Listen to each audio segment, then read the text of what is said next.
अस्सलामु अलैकुम एवरीवन। शुरू अल्लाह का नाम लेकर जो बड़ा मेहरबान निहायत रहम वाला है। अब जब अल्लाह ने फरिश्तों के सामने दुनिया की कुछ चीज़ें पेश की और उनके नाम पूछे। फरिश्ते नहीं जानते थे। उन्होंने कहा, ऐ अल्लाह, हमें इल्म नहीं, हमें तो सिर्फ उतना ही पता है जितना इल्म आपने हमें दिया। फिर उन्हीं चीज़ों के नाम आदम अलैहिस्सलाम से पूछे तो उन्होंने सबके नाम बता दिए। इस पर अल्लाह ताला ने फरमाया, क्या मैंने नहीं कहा था कि मुझे ज़मीन और आसमान की हर चीज़ का इल्म है?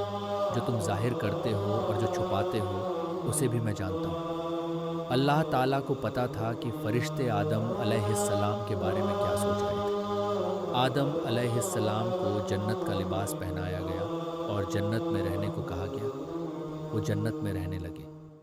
इधर इब्लीस, जब अल्लाह ने सबको आदम अलैहिस्सलाम को सजदा करने का हुक्म दिया तो इब्लीस ने सजदा नहीं किया। इब्लीस एक नेक और बुजुर्ग जिन्न था। उसने कभी अल्लाह की नाफरमानी नहीं की थी और बहुत इबादत गुजार था। इसीलिए बुलंद मर्तबा पाकर फरिश्तों में शामिल था। इसी बात का उसे बहुत घमंड हो गया था। खुद को बड़ी चीज़ समझने लगा था और इसी घमंड में अंधा होकर उसने अल्लाह के हुक्म को भी मानने से इनकार कर दिया। अल्लाह ताला ने उससे पूछा, ऐ इब्लीस, तुझे किस चीज़ ने सजदा करने से रोका?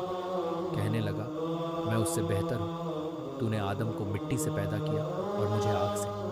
अल्लाह ताला ने कहा, उतर जा यहाँ से, तुझे हक नहीं कि जन्नत में रहकर तकब्बुर करे। इब्लीस कहने लगा, ऐ अल्लाह, मुझे क़यामत तक की मोहलत दे दे कि मैं ज़िंदा रहूँ। अल्लाह ताला ने उसे मोहलत दे दी। जब मोहलत मिल गई तो अपनी गलती मानने की बजाय इब्लीस अल्लाह ताला से कहने लगा, तूने मुझे गुमराह किया।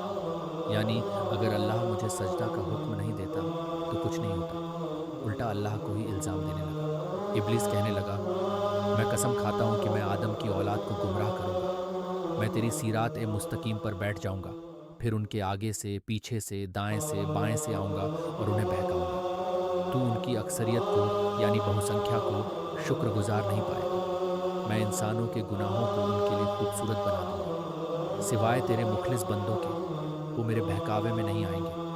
इस पर अल्लाह ताला ने उससे कहा, तू निकल जा यहाँ से। आदम की औलाद में से जो तेरा कहा मानेंगे और तेरे साथ चलेंगे, मैं तुझे और उनको सबको जहन्नम से भर दूंगा। जो गुमराह होंगे और तेरी पैरवी करेंगे यानी तेरे कदमों पर चलेंगे, उनके वादे की जगह जहन्नम होगी। लेकिन मेरे मुखलिस बंदों पर तेरा जोर नहीं चलेगा। अब अल्लाह ने उसे और ताकतें देते हुए कहा, तू जा, अगर अपनी आवाज़ के ज़रिए इन्हें बहका सकता है तो बहका ले। इन पर अपने सवार प्यादे चढ़ा ला, यानी हर तरह की फ़ौज ले आ, घुड़सवार, पैदल सेनाएं ले आ, अपना हर दांव इस्तेमाल कर ले। इनके मालों, दौलत और औलाद में शरीक हो जा। तेरे रास्ते में ये पैसा खर्च करें, अपनी औलाद तेरे रास्ते पर लगाएं। इनके बुरे आमाल इन्हें बना संवार कर दिखा, गलत ख्वाहिशात इनके अंदर डाल दे। दोबारा ज़िंदा न होने के वादे दे, तेरे सारे वादे फरेब होंगे। इतनी ताकतें देकर उसे निकाल दिया गया। उसके अंदर इतनी शक्तियाँ थीं कि वह इंसान के दिल में वह सबसे शक डाल सकता था। उसे आदम अलैहिस्सलाम पर बहुत गुस्सा आया कि इनकी वजह से ये सब हुआ, तो अब मैं इन्हें भी जन्नत में नहीं रहने दूंगा, उन्हें जलील करूंगा, क्योंकि अभी उनकी औलाद तो थी नहीं, वही थे।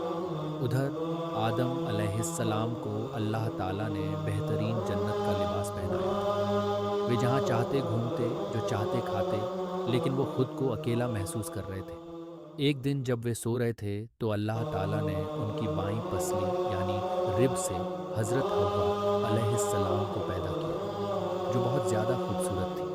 जब आदम अलैहिस्सलाम सोकर उठे तो उन्हें देखा और पूछा, तुम कौन हो? उन्होंने कहा, अल्लाह ने मुझे आपके लिए पैदा किया है ताकि आप मुझसे सुकून हासिल कर सकें। वो दोनों खुशी से जन्नत में रह रहे थे। अल्लाह ताला ने कहा, जहाँ जाना है जाओ, जो खाना है खाओ, बस एक दरख्त का फल खाने के लिए मना किया कि अगर खा लोगे तो जालिमों में से हो जाओगे। इब्लीस तुम्हारा और तुम्हारी बीवी का दुश्मन है। कहीं ऐसा ना हो कि वो तुम्हें जन्नत से निकलवा दे और तुम मुसीबत में पड़ जाओ। इब्लीस को चैन नहीं था। उसने आदम और हव्वा अलैहिस्सलाम के दिलों में वसवसा, शक डालना शुरू कर दिया कि उस पेड़ के फल को खा लो जिसके लिए अल्लाह ने उन्हें मना किया था। उसने कहा, अगर तुम इस पेड़ का फल खा लोगे तो हमेशा के लिए जन्नत में रह पाओगे। फरिश्तों की तरह हो जाओगे। एक दिन दोनों उसके वसवसे में आ गए और उन्होंने उस पेड़ का फल तोड़कर खा लिया। और आगे की स्टोरी के लिए आप पार्ट 3 देखें। इस वीडियो के लास्ट में यह रेफरेंस आपको बताते हैं कि कुरान और हदीस में इस कहानी के अलग अलग हिस्सों का जिक्र कहाँ कहाँ होता है। ये कहानी कुरान और हदीस से ली गई है और तफसीर में इसका तफसील से जिक्र है। ऐसे ही और इस्लामिक किस्से और नॉलेज के लिए हमारे यूट्यूब चैनल को सब्सक्राइब करें, लाइक करें और अपनी सजेशंस कमेंट बॉक्स में D. Thank you for watching.